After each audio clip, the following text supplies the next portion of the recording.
El primer módulo de la mañana será tórax y estará moderado por la doctora Aide Gutiérrez del Centro de Diagnóstico Dr. Enrique Rossi.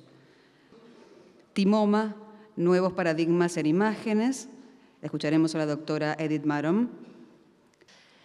Thank you. So it is always very difficult to follow Santiago Rossi because his images from his center are just superb. So my topic right now is... El tema al que me voy a referir ahora va a ser timomas. Vamos a hablar de actualizaciones de timoma, estadificación, clasificación, tratamiento y seguimiento. Luego vamos a hablar del rol de las imágenes en fijar los estadios y la selección del tratamiento y la posibilidad de predecir el desenlace. Los neoplasias de epitelio tímico son timoma y carcinoma tímico. No vamos a hablar de carcinoma tímico, es una enfermedad mucho más agresiva. Los timomas son la neoplasia primaria más común del mediastino anterior, pero representan menos del 1% de todas las malignidades de adultos. Hoy en día, y debido al uso de la tomografía computada, se encuentran más comúnmente como hallazgos incidentales, pero pueden también producir síntomas relacionados con los efectos locales del tumor mismo o las metástasis, y además pueden ser pronunciadas por los síndromes paraneoplásicos. Como 40% de los pacientes de timoma tienen miastenia grave, 10% de los pacientes con miastenia grave tienen timoma y rara vez los pacientes se presentan con aplasia de eritrocitos o hipogamaglobulinemia. La incidencia pico es en la sexta o séptima década. Es menos común en los caucásicos comparado con los afroamericanos. Y los estadios, como ustedes pueden ver, la sobrevida es muy buena comparada con las malignidades más comunes.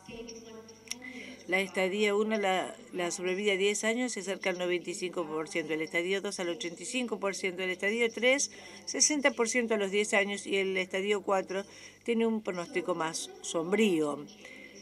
El rol de las imágenes es primero identificar el timoma. La masa, en 80% de los casos se ve en la placa de tórax, es ovoide, con buenos márgenes lisos o lobulados, unilateral. Y los signos para pensar en un estadio más basado en la placa de tórax serían márgenes irregulares con elevación del hemidiafragma, parálisis del frénico o buscando nódulos pleurales. Recuerden siempre mirar la línea de unión anterior, porque cuando está engrosada esa línea hay una masa y es más fácil, por supuesto, en la radiografía de perfil. Hoy en día el paso siguiente después de la radiografía de tórax es una TAC cuando uno sospecha una anomalía en el mediastino anterior. El ATAC puede ser unos milímetros a 34 centímetros, en general a 5 a 10 centímetros, esférica u ovoide con buenos márgenes, puede ser pequeño o grande. Aquí ven una masa grande, heterogénea u homogénea. Pero lo interesante es no confundir el timo normal o una hiperplasia con el timoma. El timo puede crecer después de un periodo de estrés. Aquí en este paciente, este era un paciente con osteosarcoma que recibió quimioterapia. Se atrofió el timo, era un joven paciente. Después de terminar la quimioterapia, unos meses después, se le volvió a tomar la imagen y pueden ver ahí un timo enorme. Pero esto es hiperplasia, es homogénea, los vasos la atraviesan, bilobada, mantiene su forma de cabeza de flecha y no hay que confundirlo con una masa. Si hay un tema y uno no están seguros, hay una buena manera de evaluarla sin tener que hacer biopsia. Como en la hiperplasia tímica, el timo y los linfocitos asociados están adentro de la grasa. Se hacen una resonancia magnética, phase in, phase out, la señal desaparece por esa mezcla de grasa y tejido blando.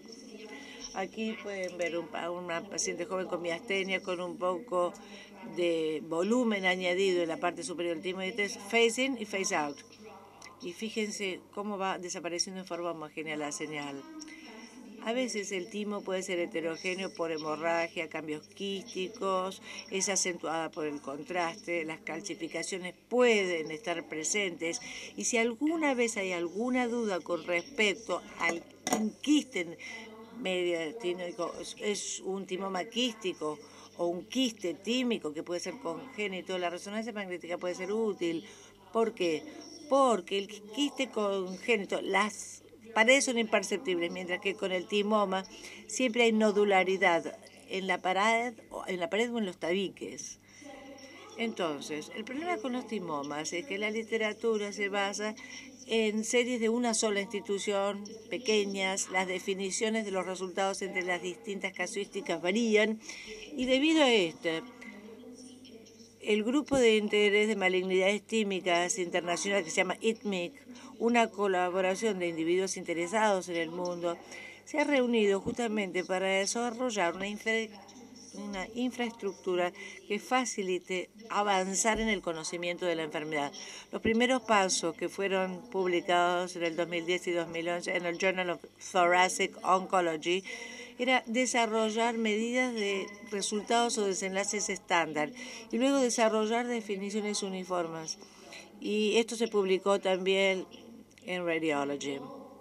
El objetivo final era crear una base de datos mundial de esta enfermedad para que hubiera estadísticas más firmes. Y los insto a todos ustedes a que lo busquen online, es www.itmic.org, porque estamos en el proceso de crear una base de datos internacional. Y hay gente de todo el mundo muy activa y siempre estamos buscando más gente que quiera participar de este proceso. Bien, la cuestión con el timoma es que no hay una clasificación de estadio oficial. Si se fijan en el AJCC, no hay estandarización. El ITMIC ha seleccionado el sistema de Masaoka-Koga.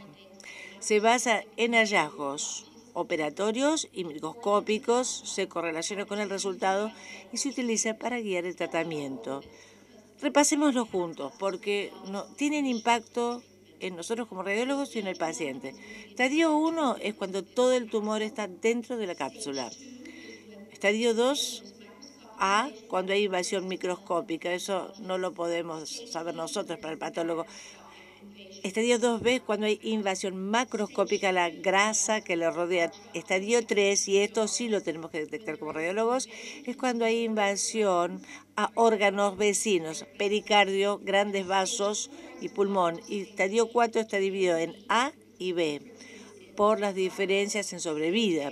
El estadio 4A es diseminación pleural al pericardio y B cuando están comprometidos los ganglios u otros órganos como el hígado. Aquí les muestro la cápsula del tumor. Si hay células tumorales en la cápsula, sigue siendo estadio 1. Estadio 2 ya rompe la cápsula y entra la grasa. La cuestión, y esto es lo que ITMIC ha recalcado, es que distinto al pasado, donde el estadio de patología dependía de lo que el cirujano veía en cuanto a invasión, no es suficiente, porque muchas veces hay adherencias que no se deben a enfermedad metastásica, sino al proceso inflamatorio. El estadio final hay que hacerlo con microscopía, demostrando que hay células malignas cruzando las fronteras. Pero la estadificación correcta requiere buena comunicación entre el cirujano y el patólogo, porque una vez que se reseca el tumor, todas las relaciones del tumor con el mediastino se pierde. Entonces, también tenemos que recoger datos en un lenguaje común para poder comparar los datos de una institución a la otra. Se recomienda que en la cirugía se usa una tabla mediastinal. Se hace una timectomía completa porque esta es la cirugía recomendada. Pueden ver el timo con los dos cuernos superiores e inferiores. Esta es la masa. Y se le da al patólogo, al colocarla, el cirujano sobre esa tabla mediastinal, de manera tal que si el tumor infiltra la frontera, el patólogo sepa dónde está, lo cual va a ayudar para planificar la radiación. Bien. Muchos han escuchado hablar de la clasificación de la OMS del timoma. En este momento está siendo modificada. Hay un grupo de patólogos que está reunido justamente tratando de llegar al consenso. No hay necesidad de recordar todo esto, pero se los explico. Tenemos tipo A, que es células fusiformes tipo AB, y tipo B1, que es rico en linfocitos, y la peor es la última. El problema con la clasificación de la OMS es que no es muy reproducible. Es mal predictor del pronóstico. Hay criterios histológicos imprecisos. Los patólogos tienen mucha dificultad en decidir a qué clasificación corresponde y existen varias clasificaciones para el mismo tumor. Entonces, algunos estudios muestran mejor pronóstico para tipo A o tipo AB, mientras que otros no.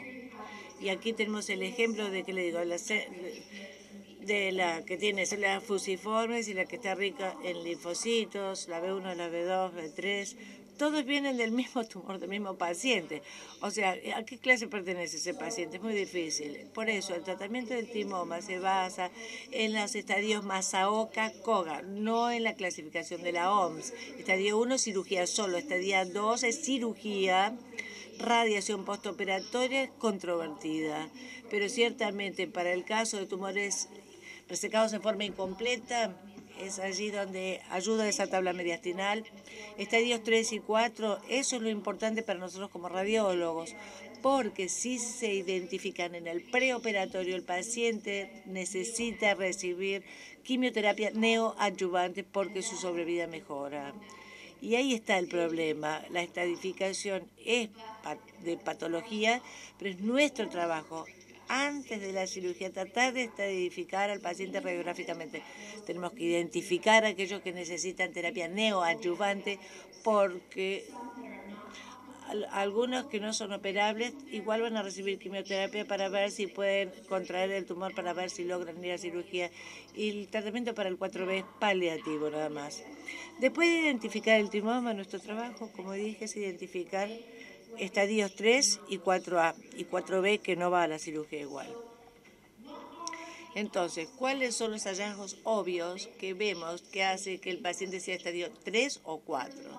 Primero, compromiso vascular, contorno luminal irregular, seguido blando endoluminar o atrapamiento vascular y nódulos en la pleura ipsilateral. Aquí tenemos un caso de masa mediastinal. Miren la grasa mediastinal anterior, esto es coronal oblicua. Vean la grasa adyacente al tumor que está infiltrada. Aquí está más limpita, pueden ver la diferencia de atenuación.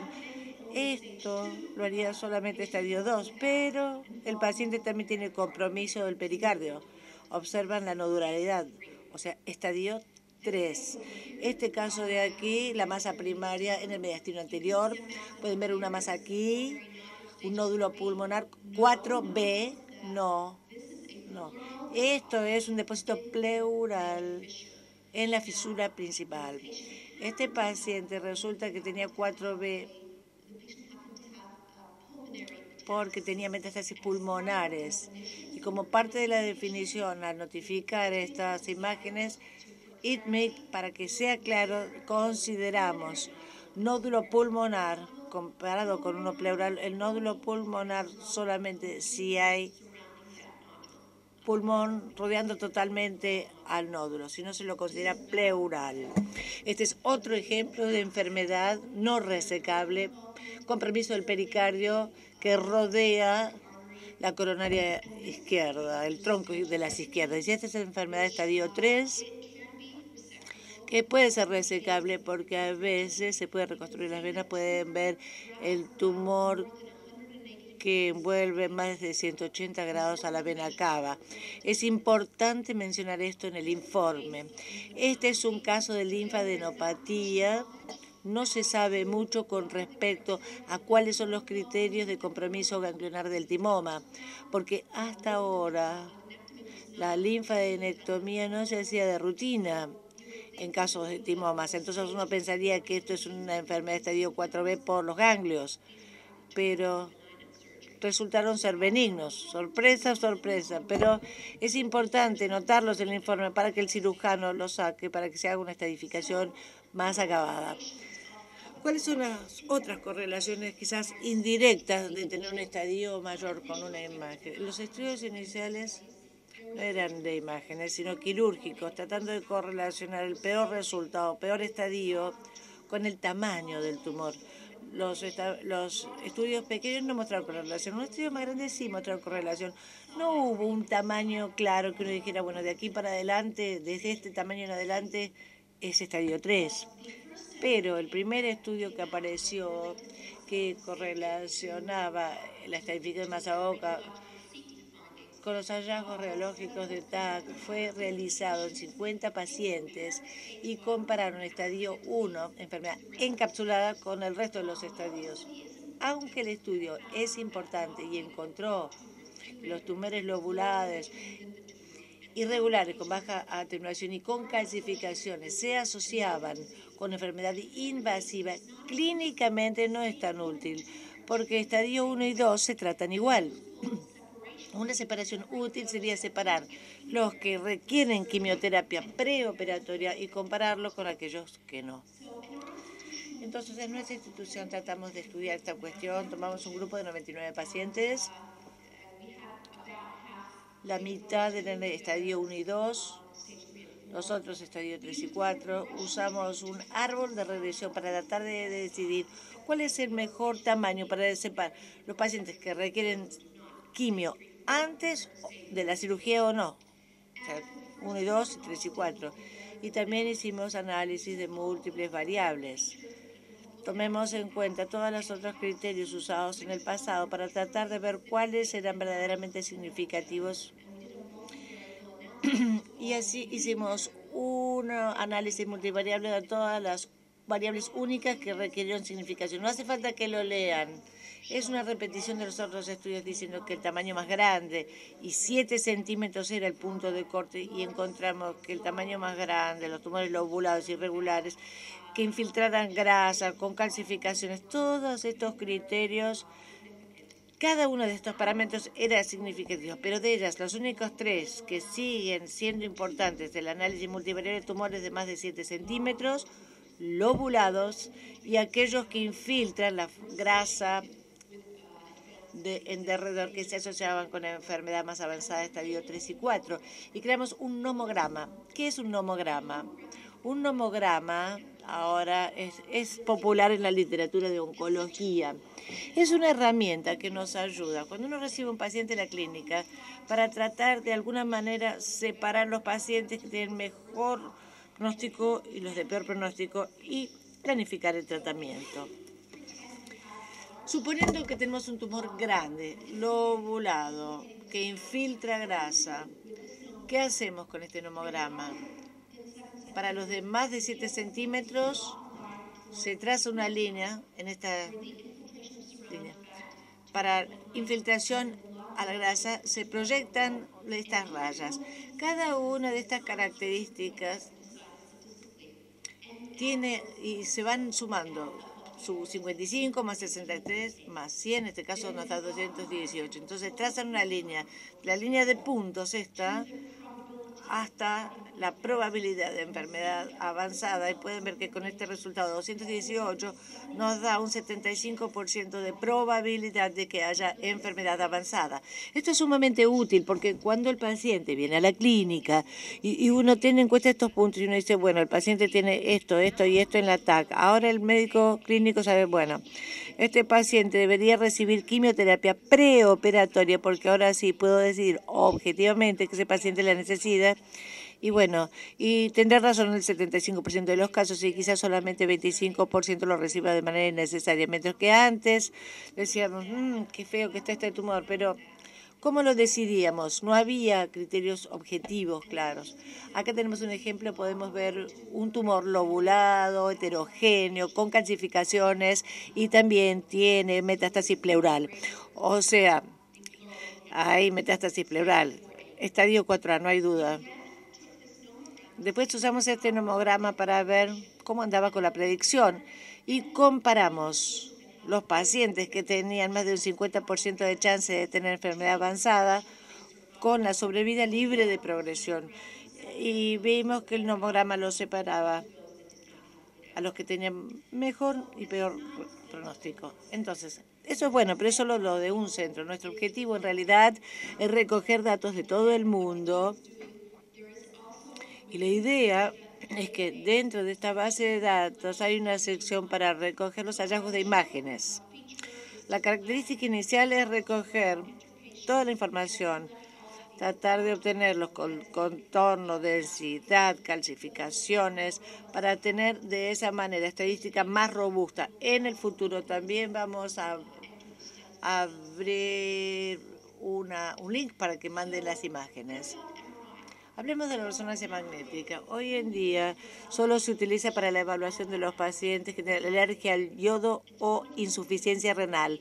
Es bueno porque no hay riesgo de radiación, ofrece mejor resolución de contraste, pero hoy en día el TAC multidetector con reformateo tridimensional es comparable mucho a la resonancia magnética. Entonces, hoy en día, de rutina lo usamos.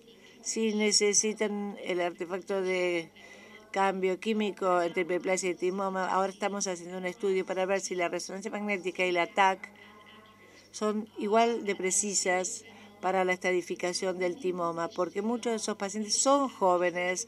Después de la cirugía van a repetirse muchas veces las imágenes para ver si hay recidivas. Sería bueno si pudiéramos reemplazar la TAC por resonancia magnética, pero tenemos que probar que es equivalente o superior. Imágenes de un paciente que no podía recibir yodo, la masa invadiendo la vena cava. Es una imagen de recuperación y fiesta white blood. No hace falta usar contraste. Esta es la visión coronal mostrando el tumor que se extiende a la aurícula derecha por la vena cava superior. Ahora hablemos de la medicina nuclear. Solía ser popular. Rara vez se utiliza hoy en día para la evaluación del timoma. La TAC ha reemplazado a las imágenes con talio. Se ve mejor. El octreotide se utiliza hoy en día para determinar los que no van a responder a la quimioterapia convencional. Quieren ver quién va a responder a octreotide. Y esos son los pacientes a quienes se les hacen las imágenes. Y hay una serie en la literatura que solamente estudió 29 pacientes con recidiva de timoma, hicieron scan para el octreotide y solo el 27% tenía captación por el timoma. No es solamente eso, también es un tema de resolución. Este es un corte coronal de un scan de octreotide. Miren la captación normal de hígado, vaso, riñones. Este es un estudio positivo por la ligera captación. Apenas se puede ver acá en el mediastino. Esta es la TAC del mismo paciente. El scan de octreotide no detectó la metástasis pleural. Por eso que no lo usamos de rutina. Pero distinto al caso de la resolución de la cámara gamma, el PET tiene mejor resolución y se está trabajando con nuevos marcadores, que es un análogo de la somatostatina marcado con galio. No se ha verificado sistemáticamente con timoma, pero en una pequeña serie solamente hubo un timoma que dio negativo, no hubo captación, pero quizás en el futuro encuentren nuevos agentes. Y el PET con FDG lo tenemos, ¿no es verdad? Solamente hay datos preliminares, no es tan promisorio. Vean ustedes, acá hay 3 pacientes distintos, miren bien, vean la captación en este, ¿qué es eso? Hiperplasia tímica. El siguiente, timoma, con captación. Y el tercero era un timoma estadio 3, más avanzado y dio negativo. O sea, que a partir de los pocos datos que tenemos una gran superposición entre lo que es normal o una hiperplasia y un timoma.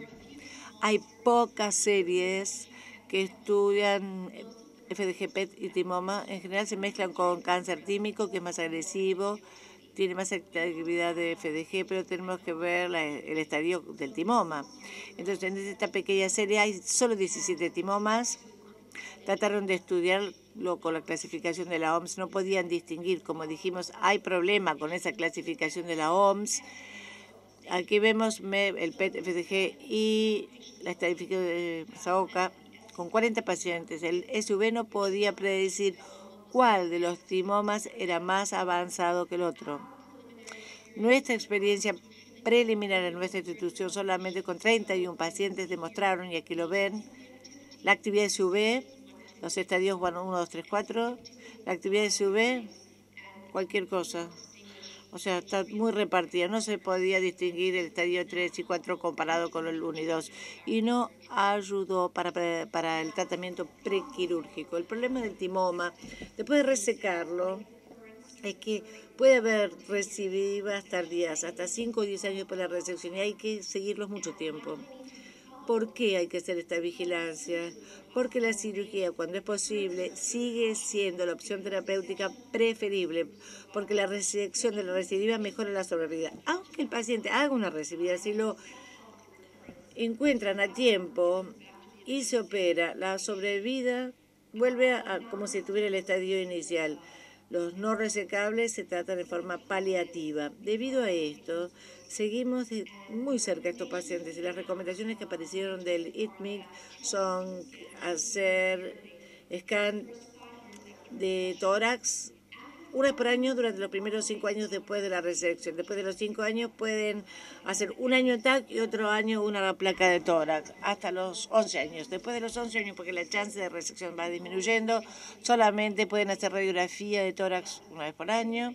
Pero si el paciente tiene estadio 3 o 4, o si la resección fue incompleta porque hay una mayor chance de recidiva, la recomendación es tomar imágenes cada 6 meses con TAC los primeros 3 años. Y esto se dice, pero sin datos, que en un paciente joven se podría reemplazar alguna de las TACs con resonancia magnética, pero ya le digo, estamos haciendo estudios y esperamos tener datos disponibles.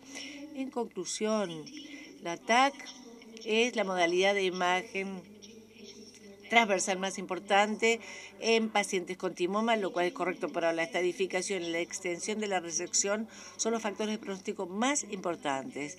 Por eso, los radiólogos deben familiarizarse con las características de las imágenes de los timomas avanzados y además con las recomendaciones de seguimiento porque podemos marcar una diferencia. Muchas gracias.